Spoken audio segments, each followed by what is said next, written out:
Bobi Wine akoze ekivvulu e London, Gravity omutujju si musanyufu.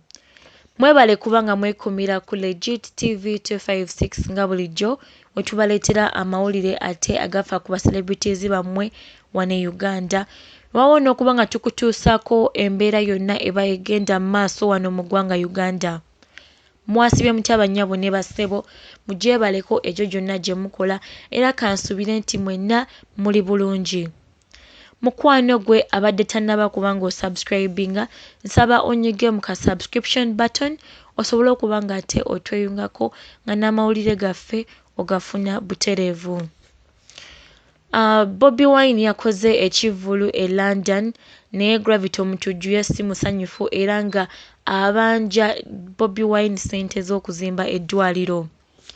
Emabegakaawo Gravity omutujju ne Bobi Wine bayinamu obutakkaanya nga kirabika bwava ku kubanga Bobi Wine yabaaninga oluyimba lwa Gravity okuva ku YouTube ng'agamba nti Gravity omutujju yakozesa beats ze.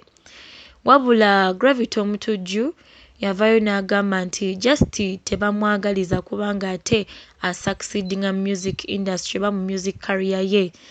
Gravity omutujju n'agamba nti bantu bangi bakozesezza beats za Bobi Wine naye ate ennyimba zaabwe tazibaaningangako.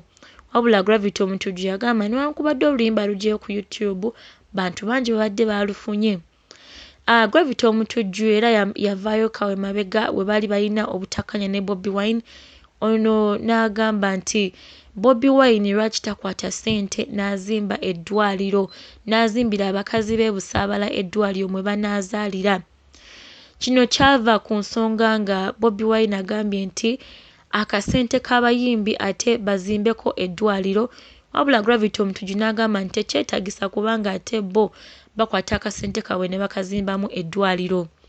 Era Gravity omutujju yagamba nti Bobi Wine musajja yabadde mu music industry ate nga abasinga ssente bonna abayimbi abasinga ettaka, lwaki takwata ku ssente ezizze ng'omuntu n'azimba eddwaliro nanti era bantu bangi mu Uganda balina amalwaliro ag'obwannannyini.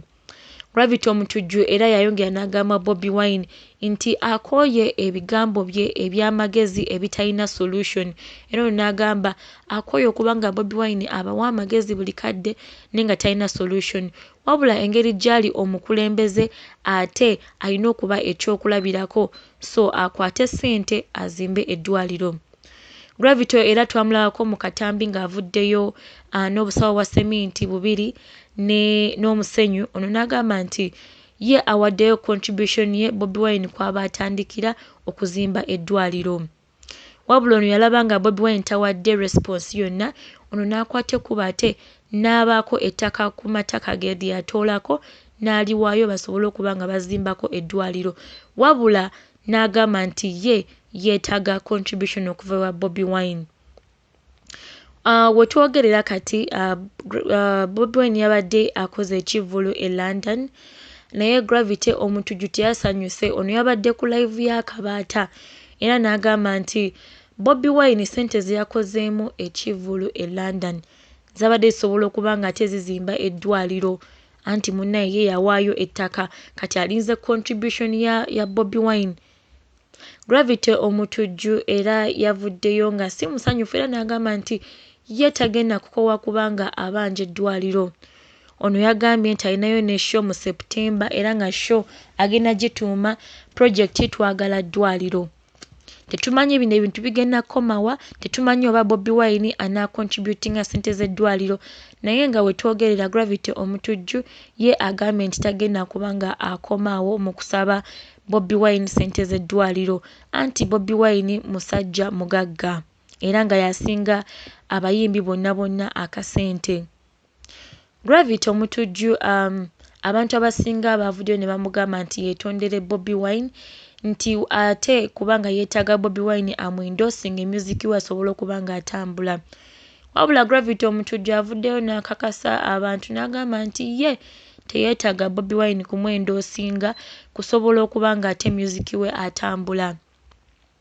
Gravity omutujju era agambye nti ye talina mbeera ku Bobi Wine yadde yonna era amussaamu nnyo ekitiibwa wabula nga obulamu bwe obwa music oba okuba nga succeedinga mu music we Bobi Wine si yalina okuba nga ate yamuyamba okuba nga afuneyo success. Gravity Omutujju era ayongedde n'agamba nti abaddewo mu music industry okumala emyaka 13 era nga agambye nti Bobi Wine talina yadde n'ekimu kye yali amuyambyeko. Gravity Omutujju wabula ye si musanyufu era nga alabika nga olutalo lwe ne Bobi Wine terugenda kukoma wano. Abantu bongedde ne bamugamba nti singa si Bobi Wine singa ne Range Rover gy'avuga tagirina. Wabula Gravity Omutujju agambye nti ye ku bintu byonna byafunye Bobi Wine talina n'ekimu kye yali acontributinzeeko. Ono ku live ya Kabaata agambye nti ekibiina kya Nuupu kirina abayimbi bangi naye nga mu bano abayimbi mulimu abayimbi abamuwalana okufa obufi era nga baagala okumulaba ng'ali wansi. Gravity Omutujju agambye nti mulimu abayimbi abawera nga 15 baavu ate tebalina kiddako wabula nga ate bali mu kumulwanyisa ye alina kye yeekoleddewo mu music industry. Gravity Omutujju abadde awanda muliro era ng'agambye nti buli agezaako okuba ng'amulwanisa mbu adde wansi tagenda musobola era tagenda musobolera ddala. Era nayongera okuba nga ajjukiza abo abayimbi abali mu kibiina kya Nuupu abamulwanisa ng'agamba nti bakijjukire nti ye aliko omukisa era nga byonna byafunye Mukama yabimuwa. Nayongera n'abagamba nti tebeerabira nti ate ye musajja munyole. Gravity Omutujju ayongedde n'abawooni nga n'agamba nti temugenda kunsobola temulinsobolera temulinsobolera ddala era agambye nti mu kifo ky'okuba nga bamuvuganya bamuwagire buwagizi oba beewagire bo ng'abayimbi basobole okuba nga balina ate we batuuka. Ono nayongera n'agamba balekerawo okweteeka mu kibiina kya Nuupu nga batuddeawo nga tebalina kye bakola naye ate nga bali mu kuwalana bantu wabula baveeyo nabo babeeko kye beekolera.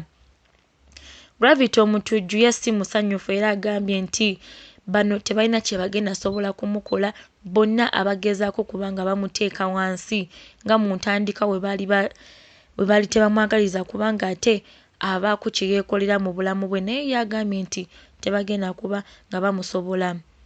Gravity Omutujju era abadde si musanyufu n'agamba mulimu n'abayimbi abawagidde Pulezidenti Robert Kyagulanyi Ssentamu nga Yangamulo naye bagambye nti tewali muyimbi wa Nuupu n'omu yali avuddeyo n'amusapootinga wabula nga ate Shiba ono avuddeyo n'asobola okuba nga ate ayambako Yangamulo okuba nga naye abaako ke yeekolera. Gravity Omutujju ayongedde n'agamba nti bano abayimbi abali mu kibiina kya Nuupu balina ettima okufa obufi. Naye ye ayongedde n'agamba nti byonna bye bapulaninga tebasobola kuba nga ate bamusobola. Kirabika olutalo lwa Gravity Omutujju ne Bobi Wine terugenda kukoma wano. Yadde abantu abasinga balowooza nti Gravity Omutujju nti ye alabika awalana Bobi Wine olw'okuba nti Museveni amuteekamu akasente oba Muhoozi amuteekamu akasente naye jjukira ono yagambako emabegakaawo nti ye talina kibiina kya political party n'ekimu kyakolera takolera NUP takolera na NRM wabula ono ye kyaliko ayagala kasente era ono yagamba nti bondabe wa Museveni bondabe wa Muhoozi oba nondabe wa Bobi manya ze nnoonya kasente wabula siri mu bintu bya politics. Naye nga Gravity ye ayongedde n'akakasa abantu nti ye teyeetaaga buyambi bwa Bobi Wine kubanga ate asucceedinga mu music industry ye. Gravity Omutujju ye si musanyufu era nga kyonna Bobi Wine kye yamukola kikulu wabula nga luno olutalo lwo tetumanyi oba lugenda kuggweerawa katulabe gye binaggweera bino ebintu byonna naye nga abantu abagala okuteeka abalala wansi tekiba kirungi abantu bandibadde nga bakwataganira wamu okuba nga ate music industry bagiteeka waggulu era nga Gravity Omutujju ye kyabadde ayogerako. Ono agambye nti abantu balekerawo okuba nga bamulwanisa wabula beesapootinge kubanga omuntu atalina ate bw'otula n'owalana omuntu alina kiba tekikola makulu era ono ye yayongedde n'agamba ku live ya Kabaata nti ye emikisa akyagifuna nga mingi era akyagifunira ddala era bamuwalane nga bamanyi nti ye alinako omukisa. Munnange bwe bityo ebya Gravity Omutujju ebigenze ne show ya Bobi Wine nayo yanyumye yadde munnaye abantu era mu comment section abantu ku social media buli omu tabula kyayogera. Mubamu aba Bad Energy ne mbamu n'abasupportinga naye nga kyo ekivulu kyabadde successful.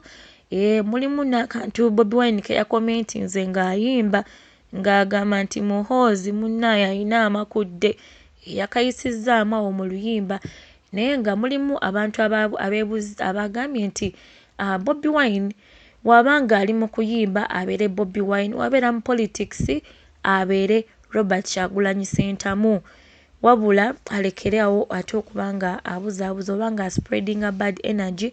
Mulimu abantu abamu bekitaasanyusizza okuba nga yagambye nti Muhoozi alina amakudde.